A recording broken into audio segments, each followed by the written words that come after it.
Okay, got a little MS170 chainsaw here. Maybe 16-inch bar and chain. The handle's broken right there. That could be probably easy fixed without replacing the handle with a little piece of metal strap. The little on and off switch doesn't work sometimes. I'm sure that can be fixed very easy, but I'm going to start it up and let you hear it run. It runs great.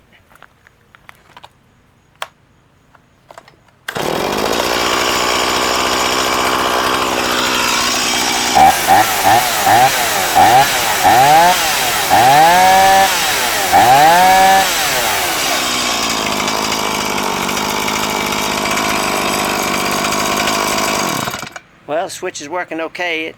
It works. But other than that, the saw's in good shape. I just got the cover off to show you everything inside here. Pretty clean saw. Like I said, it does run good. Chain looks good. And that's about it.